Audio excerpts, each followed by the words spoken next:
Hello, आप सभी का एडोर पर स्वागत है। मैं चेतन सिंह आपके 12th के फिजिक्स के साथ। ये देखिए, 12th के फिजिक्स में हम लोग ओम का नियम ये पढ़ चुके हैं और आज हम लोग थोड़ा सा ये जानेंगे कि ओम के नियम के अनुसार किनका प्रतिरोध है और ओम के नियम के अनुसार किन चालकों का प्रतिरोध नहीं है। इसीलिए हम इसको ओमीय और अनोमीय चालक के रूप में जानते हैं और इनके रेजिस्टेंस को हम ओमीय या अनोमीय रेजिस्टेंस प्रतिरोध कहते हैं। तो आइए देखते हैं, आज हम लोगों का टॉपिक होगा ओमीय तथा अनोमीय प्रतिरोध, ohmic and non ohmic resistance.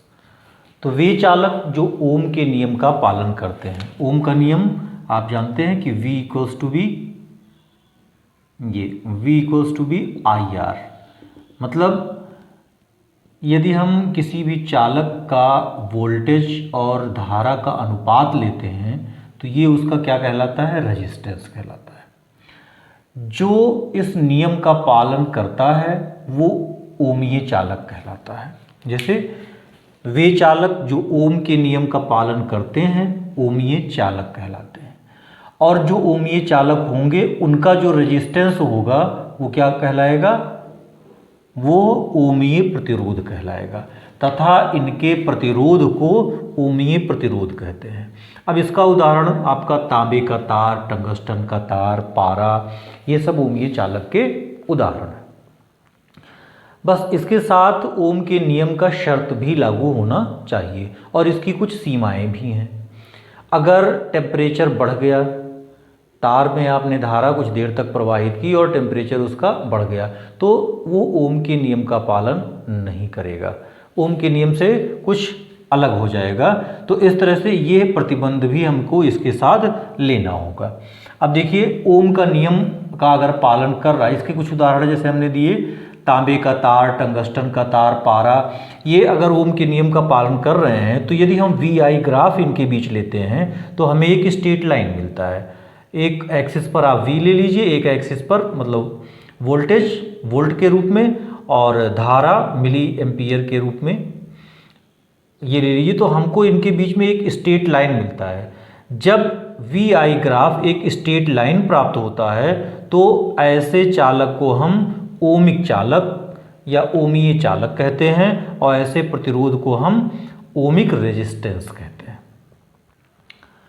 जो इसका पालन नहीं करता है, वे चालक जो ओम के नियम का पालन नहीं करते हैं वे अनोमीय चालक कहलाते हैं तथा इसके प्रतिरोध को हम अनोमीय प्रतिरोध कहते हैं। इसका एग्जाम्पल है आपका थर्मिस्टर, ट्रांजिस्टर, जंक्शन डायोड जिसे आप संधि डायोड कहते हैं, निर्वात नलिका है ना, डिस्चार्ज ट्यूब जिसको आप कहते हैं है ना, vacuum discharge tube, triode valve, ये टार्च का बल्ब। तो टार्च के बल्ब में भी टंगस्टन है तो हम टार्च के बल्ब को अनोमीय चालक कह देते हैं। उसका कारण ये है कि टार्च में जैसे ही धारा प्रवाहित होती है, प्रारंभ में तो ये कुछ ओम के नियम का पालन करता है, परंतु तुरंत ही गर्म होने के कारण ही ये प्रकाश देता है। तो जैसे ही गर्म हो गया, टेम्परेचर उसका बढ़ गया तो ये ओम के नियम से विमुख हो गया, उसका पालन नहीं करेगा। तो आप देख रहे हैं ये स्ट्रेट लाइन हमको नहीं मिलता है। जब हम वी आई ग्राफ लेते हैं किसी टार्च के बल्ब के लिए तो ये नॉन ओमिक रेजिस्टेंस को शो करता है, ये नॉन ओमिक रेजिस्टेंस हो गया, ये स्ट्रेट लाइन प्राप्त नहीं होता है। तो ये आइए देखिए, एक वी आई ग्राफ ये नॉन ओमिक रेजिस्टेंस के लिए लिया गया है। ओम के नियम का जो पालन करता है वो V बराबर आई आर हुआ, वो ओमीय चालक हो गया, और जो ओम के नियम का पालन नहीं करता है उसके प्रतिरोध को हम नॉन ओमिक रेजिस्टेंस कहते हैं। ये ओम के नियम जो V बराबर आई आर है इसका पालन नहीं करता है। ये लोग एक चाइल्ड इक्वेशन होता है I equals to B K V is to the power 3/2, इस नियम का पालन करते हैं। I equals to B K V is to the power 3/2, जिसको हम चाइल्ड इक्वेशन के नाम से भी जानते हैं। तो V और I के बीच में यदि हम किसी नॉन ओमिक रेजिस्टेंस के लिए ग्राफ लेते हैं, किसी नॉन ओमीय कंडक्टेंस के लिए, कंडक्टर के लिए लेते हैं, तो आप देखिए यहाँ ये दिखाया जैसे एक स्ट्रेट लाइन मिला, फिर आपको ये इस तरह का कर्व मिला। जो स्ट्रेट लाइन मिल रहा है, रैखिक क्षेत्र जो मिल रहा है, इतना भाग ये ओम के नियम का पालन कर रहा है। फिर देखिए यहाँ से ये जो कर्व हो रहा है, रेजिस्टेंस तो इसका बढ़ रहा है, मतलब रेजिस्टेंस इसका पॉजिटिव है, लेकिन ये इसका अरैखिक क्षेत्र हुआ, नॉन लीनियर रीजन हुआ। और ये भी आपका नॉन लीनियर रीजन है। नॉन लीनियर रीजन में यहाँ आपका रेजिस्टेंस घटता हुआ दिखाई दे रहा है, मतलब वोल्टेज तो हम बढ़ाते जा रहे हैं लेकिन करंट नहीं बढ़ रहा है, करंट कम हो रहा है, इसलिए यहाँ रेजिस्टेंस पॉजिटिव ना होकर के कुछ ऋणात्मक की तरफ हो गया, मतलब घटने के तरफ हो गया। यहाँ रेजिस्टेंस यहाँ तक आपका बढ़ रहा है, इस रीजन तक, यहाँ रेजिस्टेंस आपका घट रहा है।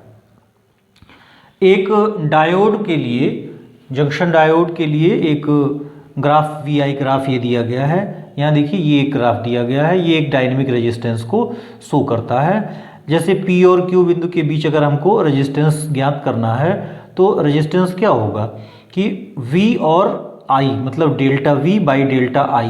तो V में परिवर्तन कितना हुआ PS, और I में परिवर्तन क्या हुआ QS। तो PS और QS का जो रेशियो होगा वो P और Q के बीच का रेजिस्टेंस होगा, जिसको हम डायनेमिक रेजिस्टेंस भी कहते हैं, जो ओम के नियम का पालन नहीं करते हैं। तो यहाँ देखिएगा गत्यात्मक प्रतिरोध, डायनेमिक रेजिस्टेंस।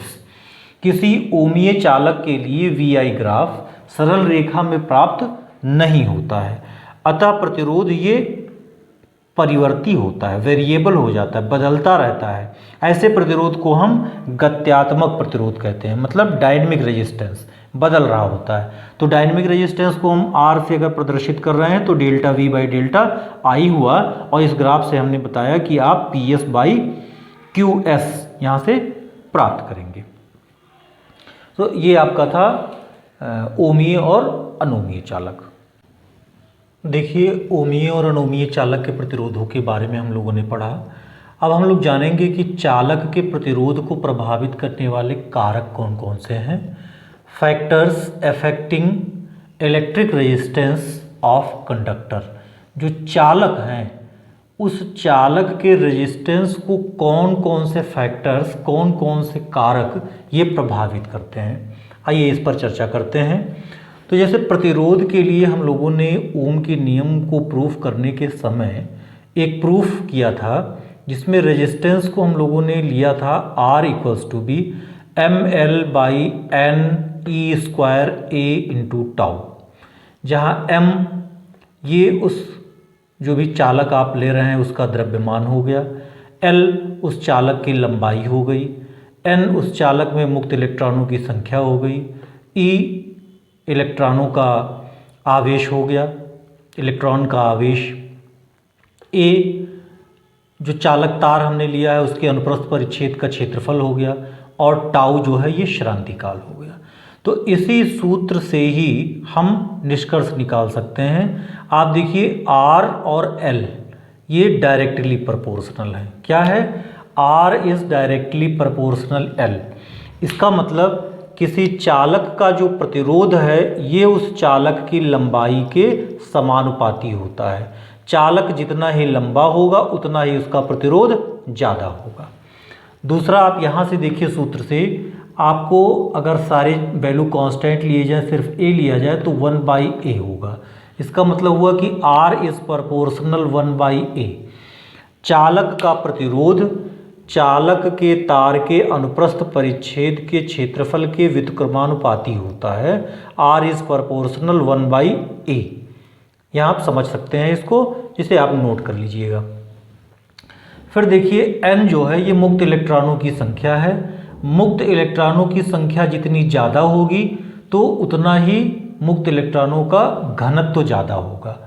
तो जब N का मान ज़्यादा होगा तो सुचालकता ज़्यादा होगी, तो प्रतिरोध आपका कम हो जाएगा। N का मान जब कम होगा तो प्रतिरोध ज़्यादा होगा।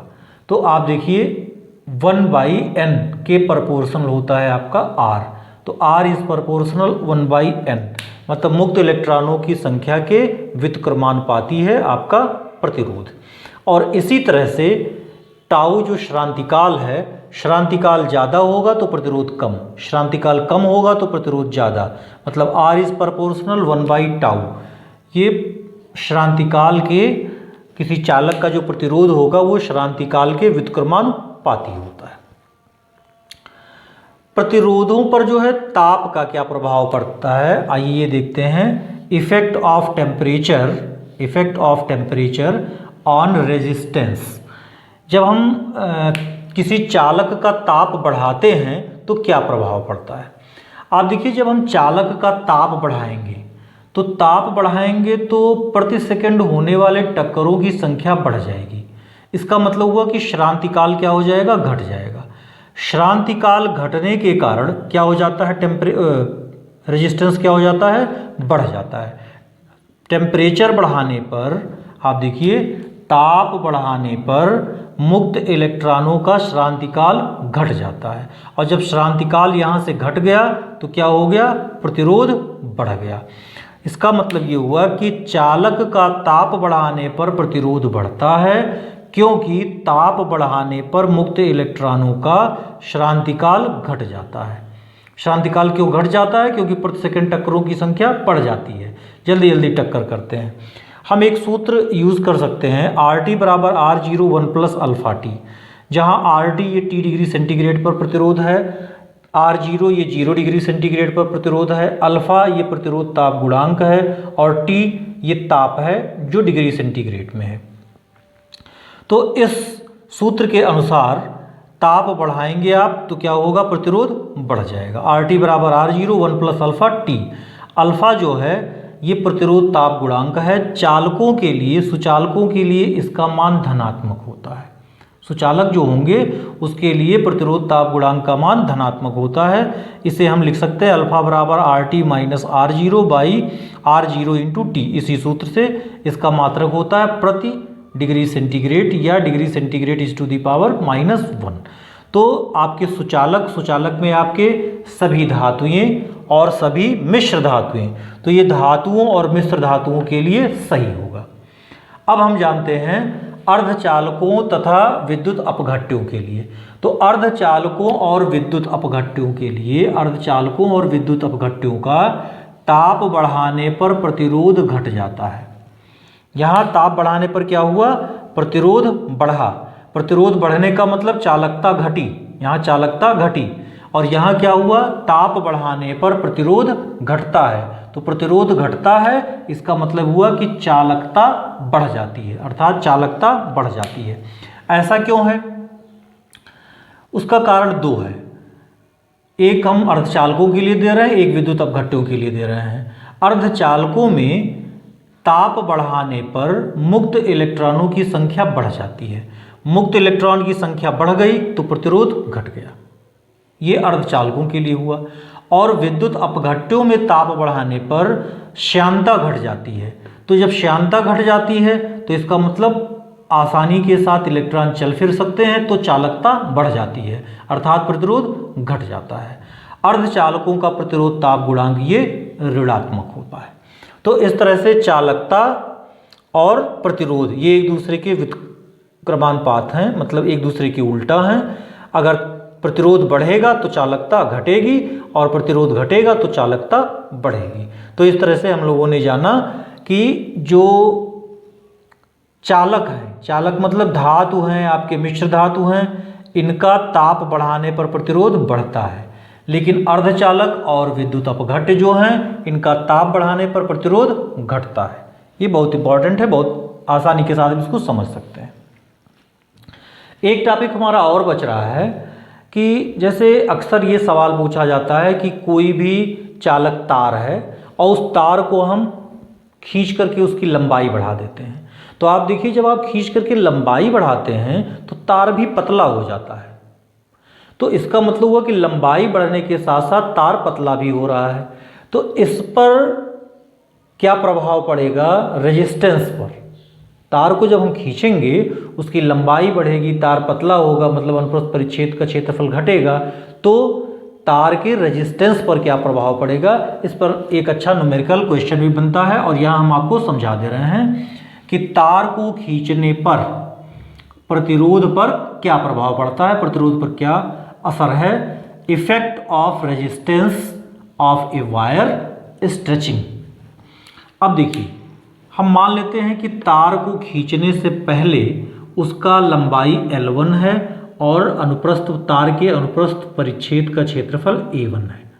आयतन आपका क्षेत्रफल और लंबाई का गुणनफल मतलब A1 L1 होगा। आयतन V हमने ले लिया। आयतन बदलेगा नहीं, भले हम तार को खींच करके और बढ़ा लें, तो खींचने के बाद अगर तार की लंबाई हम मान लेते हैं L2 हो जा रहा है और उसके अनुप्रस्थ परिच्छेद का क्षेत्रफल A2 है, तब भी आयतन आपका V ही रहेगा। तो आयतन V होने पर क्या हुआ कि आयतन आपका कांस्टेंट हुआ। आपको A1 L1 बराबर A2 L2 आप लिख सकते हैं, क्योंकि A और L का मल्टीप्लाई अनुप्रस्थ परिच्छेद और तार की लंबाई का जो गुणनफल होगा वो बराबर होगा, आयतन आपका बराबर होगा। तो यहाँ से हम लिख सकते हैं A1 बाई A2 बराबर L2 बाई L1। इसकी हमें आवश्यकता पड़ेगी कहाँ? देखिए, तार का जो विशिष्ट प्रतिरोध होगा ये होता है RA/L। विशिष्ट प्रतिरोध रो बराबर RA/L। खींचने से पहले जो विशिष्ट प्रतिरोध होगा वो मान लेते हैं कि R1 A1 बाई L1 होगा, जहां R1 खींचने से पहले तार का प्रतिरोध है। R1 खींचने से पहले मतलब तार खींचा नहीं गया है तब प्रतिरोध R1 है, और जब खींचा गया तब प्रतिरोध अगर R2 हो गया, खींचने के बाद प्रतिरोध R2 हो गया, तो रो बराबर हो गया R2 A2 बाई L2। अब देखिए, विशिष्ट प्रतिरोध तो बदलना नहीं है, क्योंकि यह उस चालक के पदार्थ पर निर्भर करता है। तो चालक का पदार्थ तांबा है, एल्यूमिनियम है, चांदी है, लोहा है, इस पर निर्भर करेगा। तो रो आपका कांस्टेंट होगा, क्योंकि हम उसी पदार्थ का तार ले रहे हैं। तो जब उसी पदार्थ का तार ले रहे हैं तब आपका R1 A1 बाई L1 ये बराबर R2 A2 बाई L2 होगा। यहाँ से हम R2 बाई R1 ले रहे हैं। R2 इसको नीचे कर दिया, R1 हो गया, तो आपका L2 यहाँ आ गया, L2 बाई L1, और A2 यहाँ आ गया, तो A1 by A2। R2 by R1 हमने लिया कि अब प्रतिरोध कितना हो जाएगा, मतलब खींचने के बाद प्रतिरोध और बटा खींचने से पहले प्रतिरोध। खींचने के बाद लंबाई बटा खींचने की पहले लंबाई, और A1 ये खींचने से पहले क्षेत्रफल और A2 खींचने के बाद क्षेत्रफल। अब हम यहाँ से हम इसको बदल सकते हैं, चाहे हम लंबाई के रूप में रखें या अनुप्रस्थ परिच्छेद के क्षेत्रफल के रूप में रखें। अब आप देखिए, L2 बाई L1 के जगह पे L2 बाई L1 की जगह पे यदि हम A1 बाई A2 लिखते हैं तो यहाँ A1 बाई A2 हो जाएगा, तो A1 square by A2 square होगा। तब हम R2 बाई R1 को A1 बाई A2 के होल स्क्वायर के रूप में लिखेंगे। और यदि हम A1 बाई A2 की जगह पे L2 बाई L1 लिख देते हैं तो L2 square by L1 square हो जाएगा। तो हम इसको इस रूप में भी लिख सकते हैं। मतलब ये हुआ कि R2 बाई R1 ये L2 बाई L1 के स्क्वायर या A1 बाई A2 के स्क्वायर के बराबर होगा। अब इसमें दो कंडीशन होता है। एक ये हम कर रहे हैं कि जब तार को खींच करके उसकी लंबाई को n गुना बढ़ा दिया जाता है। तार को हमने खींचा और उसकी लंबाई n गुना बढ़ गई, तो हम कह सकते हैं कि L2 बराबर n L1। L2 by L1 ये हो गया n, मतलब लंबाई में वृद्धि और उससे पहले कितनी लंबाई थी, दोनों का अनुपात आपका n है। तो यहाँ इस सूत्र में अगर हम लिखते हैं तो R2 बाई R1 बराबर क्या हो गया, n स्क्वायर। इसका मतलब हुआ कि तार को खींच करके उसकी लंबाई जब हम n गुना बढ़ाते हैं तो प्रतिरोध कितना गुना बढ़ जाता है, n स्क्वायर गुना बढ़ जाता है। अच्छा, दूसरा इसका हमारा स्थिति है, कंडीशन है कि जब हम तार को खींच करके उसकी त्रिज्या को 1 बाई n गुना कर देते हैं। तो त्रिज्या को जब हम 1 बाई n गुना कर देते हैं तो आपका ये लगेगा, आप देखिए R2 बाई R1 बराबर A1 बाई A2 का होल स्क्वायर। तार जो है ये बेलन के रूप में है, तो त्रिज्या हो गई इसकी pi R1 square by pi R2 square. Pi आपका कैंसिल हो गया, R1 बाई R2 इस टू दी पावर 4 हमने कर दिया। तो त्रिज्या 1 बाई n गुनी है, तो 1 बाई n गुनी n ऊपर चला गया, n इस टू दी पावर 4। इसका मतलब तार को खींचकर त्रिज्या को 1 बाई n गुना करने पर प्रतिरोध n इस टू दी पावर 4 गुना हो जाता है। अब देखिए, यहाँ से जैसे तार की लंबाई को अगर हम 2 गुना कर दें, तो तार की लंबाई को 2 गुना अगर कर दिया जाता है तो प्रतिरोध कितना हो जाएगा, 4 गुना। पहले कंडीशन में तार की लंबाई को 2 गुना कर देने पर प्रतिरोध कितना गुना हो गया, 4 गुना हो जाएगा, 2 का स्क्वायर। और अगर हम तार को खींच करके पतला कर दें और उसकी देखिए तार की लंबाई यहाँ 2 गुनी हुई, तब लंबाई को 2 गुना करने पर रेजिस्टेंस कितना हो गया, 4 गुना हो गया। और यहाँ से देखिए अगर हम तार को खींच करके उसके क्षेत्रफल को 1/n गुना कर दें, तब प्रतिरोध n⁴ गुना हो जा रहा। मतलब तार के क्षेत्रफल को अगर हम आधा कर देते हैं, 1/2 कर देते हैं, तब रेजिस्टेंस हमारा कितना हो जाएगा, 2⁴। मतलब कितना हो गया, 2 दूना 4 दूना 8 दूना 16 गुना आपका प्रतिरोध बढ़ जाएगा। तो तार जितना ही पतला और लंबा होगा, प्रतिरोध उतना ही ज़्यादा होगा। तो आज हम लोगों ने प्रतिरोध के बारे में ये जाना कि प्रतिरोध को प्रभावित करने वाले कारक और कौन से हैं, और यदि हम तार को लंबाई में खींचते हैं तो किस तरह से उसका प्रतिरोध परिवर्तित होता है। विद्युत चालकों के लिए प्रतिरोध और प्रतिरोध ताप गुणांक, उनकी चालकता और प्रतिरोध पर क्या प्रभाव पड़ता है टेम्परेचर के साथ, और अर्धचालक या ये वैद्युत अपघट्य, इन पर क्या प्रभाव पड़ता है। तो अगली वीडियो में हम आपको ये प्रतिरोधों का संयोजन, मतलब श्रेणी क्रम में और संयोजन समांतर क्रम में, ये बताएंगे। उस पर कुछ न्यूमेरिकल आपको देंगे। धन्यवाद।